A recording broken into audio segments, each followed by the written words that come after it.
नगरसेवकांवरती, शाखा प्रमुखांवरती, कार्यकर्त्यांवरती विनयभंगाची केस टाकणं फार सोपं झालंय। तेव्हा लोकांना काय वाटतं, अरे हा विनयभंगाच्या केस मधला आरोपी आहे, याला काय मत द्यायचं। काय झालं, या शरीरास स्पर्श करणे याचा फायदा गैरफायदा इतका घेतला जातो की याने माझा विनयभंग केला, याने माझा बलात्कार करण्याचा प्रयत्न केला। आता त्याच्यामध्ये इंटेन्शन मारामारीच आहे।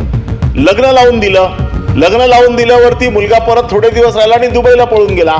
त्या नगरसेवकाला 6 महिने आतमध्ये ठेवला होता। सभापती महोदय, हे जे विधेयक आलंय, हे शक्तीपीठाच्या जे बिल होतं हे केंद्र सरकारकडे गेलं। त्यावेळेला त्यांनी ज्या महाराष्ट्र सरकारकडे अमेंडमेंट ज्या मागितल्या त्याला अनुषंगाने हे बिल आहे। आणि बरोबर आहे की ज्या शक्तीपीठात आपण ज्या काही शिफारसी पाठवल्या होत्या आणि त्याच्यातल्या ज्या काही तरतुदी राहून गेल्या होत्या त्याच्यातल्या महाराष्ट्र सरकारने सुचवल्या। याच्यात हे बिल अगदी बरोबर आहे, फक्त ह्याच्यामध्ये काही गोष्टींचा खाली जो गैरवापर केला जातो त्याच्यात नियमात काय बदल करता आला तर तो आपल्याला करावा लागेल। ह्याच्यातला पहिला पार्ट जो आहे तो बरोबर आहे की आयडेंटिटी डिस्क्लोज होऊ नये आणि कुठल्याही सोशल मीडियावरती किंवा कुठल्याही अशा प्रकारे जो विक्टीम आहे त्या विक्टीमची आयडेंटिटी डिस्क्लोज होऊ नये।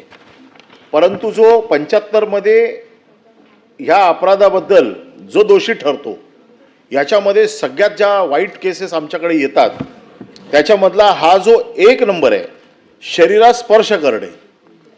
काय झालं, ह्या शरीरास स्पर्श करणे याचा फायदा गैरफायदा इतका घेतला जातो, जर इंटेन्शन असेल तो स्पर्श करण्याचा तर म्हणणं बरोबर आहे। जर पर्पजली जर असं कोणी काही केलं असेल, त्याचा विनयभंग केला असेल किंवा त्याच्यावरती बलात्कार करण्याचा प्रयत्न केला असेल, परंतु झोपडपट्ट्या असतील, म्हणजे काही ठिकाणी शेजाऱ्यांमध्ये मारामारी होते। घरातल्या बायका, या घरातल्या बायका, त्या घरातल्या बायका, या घरातले पुरुष, त्या घरातले पुरुष एकमेकाशी मारामारी करतात। आणि मग अशा वेळेला ज्याची पोलीस स्टेशनला ओळख आहे ती दुसऱ्या पार्टीवरती अशी केस घेतली जाते की याने माझा विनयभंग केला, याने माझा बलात्कार करण्याचा प्रयत्न केला। आता त्याच्यामध्ये इंटेन्शन मारामारीच आहे। याच्यात इंटेन्शन कुठलं अशा प्रकारचं इंटेन्शन नाही की त्याच्यात लैंगिक कृत्य करण्याचं इंटेन्शन नाही आहे। पोस्कोच्या केसेसमध्ये देखील हे बऱ्याच मोठ्या प्रमाणात होते। पोस्कोची ओरिजिनल डेफिनेशन जी होती तिला ज्या वेगवेगळ्या अमेंडमेंट आल्या त्याच्यामुळे आता असं झालंय की खरोखर या भानगडीत पडावं की नाही। कारण मध्यंतरी एक केस मुंबईत अशी झाली की एक अल्पवयीन मुलगी एका मुलाबरोबर पळून गेली आणि म्हणून मग त्याच्या ओळखीच्या नगरसेवकाला ते लोक गेले की बाबा तुझ्या ओळखीची आहेत, जरा प्रकरण मिटवून टाक।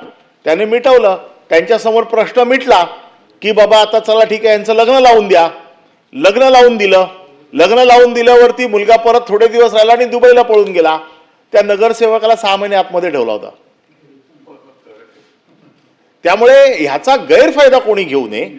हे जो शरीरास स्पर्श करणे याच्या मागचं इंटेन्शन तुम्हाला नियमात ऍड करता आलं, जर नियमात दुरुस्ती केली तर बऱ्याचशा गोष्टी, अदरवाईज आम्ही देखील सोशल फील्डमध्ये काम करणारे लोक आहेत, कोणाची एकाची बाजू घेतली तर दुसरे आमच्यावरती अशा प्रकारे आरोप करतात की विनयभंगाची केस झाली। आता आपल्याला माहिती आहे की नगरसेवकांवरती, शाखा प्रमुखांवरती, कार्यकर्त्यांवरती विनयभंगाची केस टाकणं फार सोपं झालंय।